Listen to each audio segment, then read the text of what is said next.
Hello, everyone. Today, we're going to marvel at a game between two world champions. The 16th world chess champion, Magnus Carlsen, who stepped down undefeated and left the title for others to claim, and the 18th world champion, Gukesh, who, at just 18 years old, carries the heavy burden of the world title, especially when the objectively strongest player, Magnus Carlsen, is still active.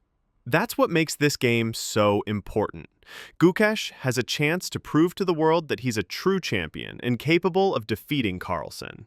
It's also his opportunity to finally get a win against Magnus in classical chess. This is the 2025 Norway Chess Tournament.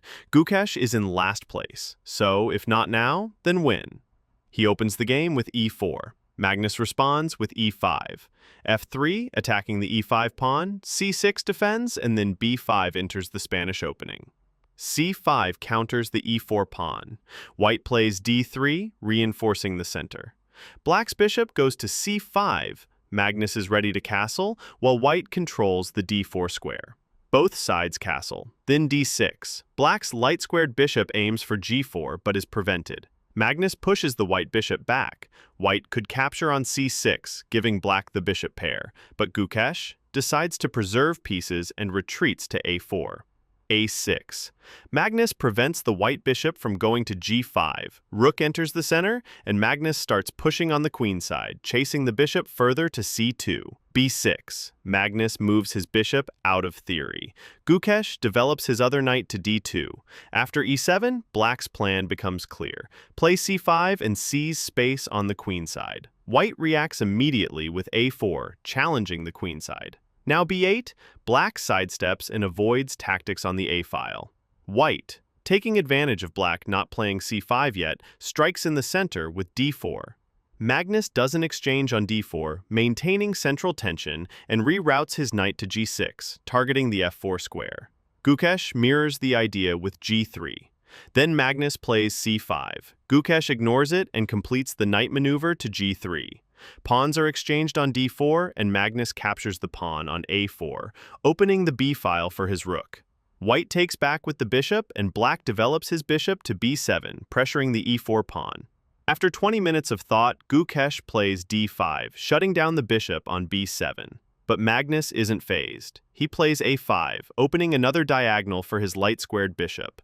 Gukesh plays e3, offering a trade of dark-squared bishops, since the one on b6 looked dangerous, but black begins tightening the noose. Magnus retreats his bishop to c8, aiming at white's kingside.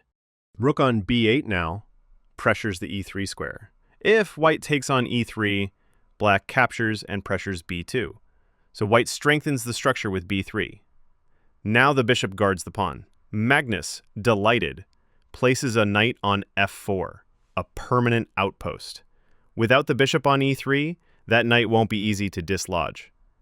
Gukesh places his bishop on c6, hoping for activity, but it's more of a bluff. He'd trade that bishop in a second if he could.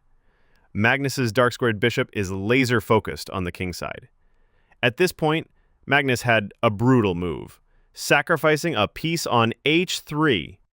For example, takes on h3, white recaptures, and black jumps in with knight takes, checking. The king steps forward, and after knight to f4 check, the king runs again, and black has devastating threats. Even without the bishop, the two knights are chaos. But, as Magnus once said in an interview, Gukesh is a brilliant calculator. He sees all variations, and Magnus doesn't want to go down a line that's all tactics.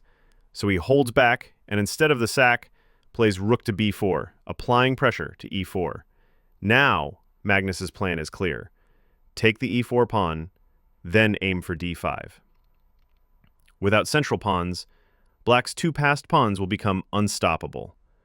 Gukesh goes passive, sends his most powerful piece, a rook, to defend e4. Magnus plays g6, restricting the knight on g3 and preparing an h5, h4 push to kick it off. After another long think, Gukesh plays king to h1, a prophylactic move. If Magnus does sacrifice on h3 now, white will recapture without check. Magnus changes focus. Bishop to a6, eyeing the center, especially e4. Gukesh spots a weakness on a5. Black can't defend it anymore. Magnus responds with bishop to d3, now triple attacking e4. Gukesh brings his knight back to help, but Magnus keeps pushing. Pawn to h4, trying to kick the knight from g3. Gukesh captures a5, and after a queen trade, he has a pawn up on b3. But the position is so bad that the engine evaluates it as if Magnus has 2 extra pawns. If white allows h4 to hit, the entire structure will collapse. Gukesh tries an idea. Rook to a4. The idea: if black takes on a4, then white takes back. And if black grabs on g3, the knight on f4 hangs. If that knight moves, the bishop on d3 is also lost. A draw would be guaranteed. But Magnus sees it all. Instead of taking, he plays rook f to b8, defending and keeping the tension. Gukesh doesn't trade, retreats his rook to a2.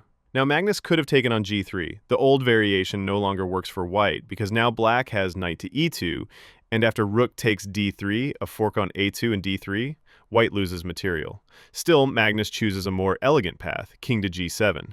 Let's pause and look. All of white's pieces are completely passive. Maybe rook on e3 is okay. It eyes the bishop on d3. But both knights are just babysitting the e4 pawn. Bishop on c6 is doing nothing. Rook on a2, also out of play. Meanwhile, every black piece is breathing down the neck of white's position.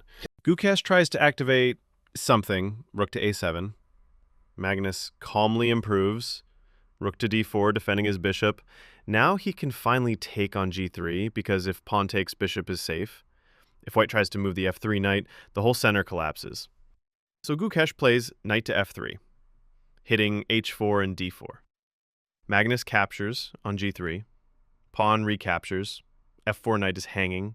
Magnus grabs on h3. A brilliant sequence. Now if white tries to capture the bishop on d3, black forks with a check and wins. In the actual game, after taking on h3, Magnus grabs the e4 pawn. White's center is gone. Knight on f3 is pinned.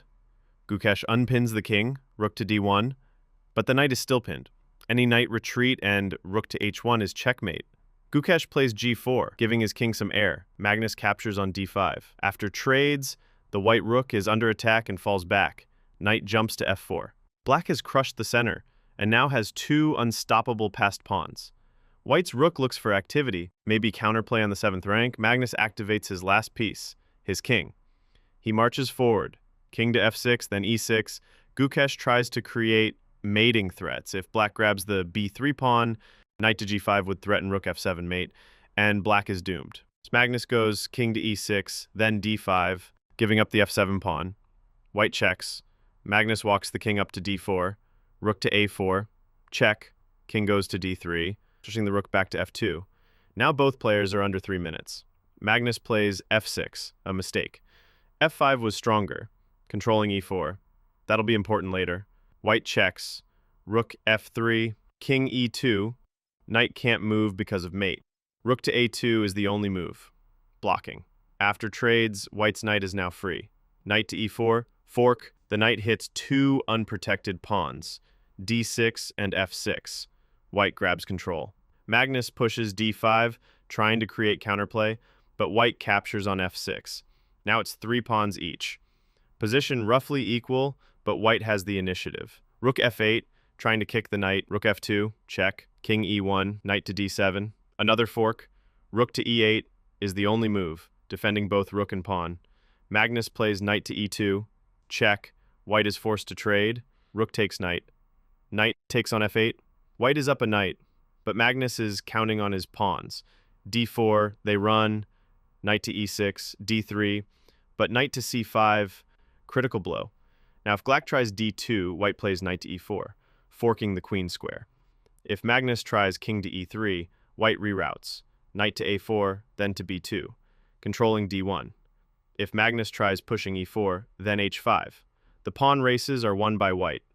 After trades, black tries to queen both sides, but knight to b2 hits again. Another fork. King steps away. He dominated the entire game, squeezed the position like a boa constrictor, and still lost. At one point, the computer valuation was -5 in his favor, the equivalent of a full rook, but he let it slip. A historic win for Gukesh. Let's wish Magnus better luck in the rest of the tournament, and hope he finally drives that nail before the table breaks. Thanks for watching. See you next time.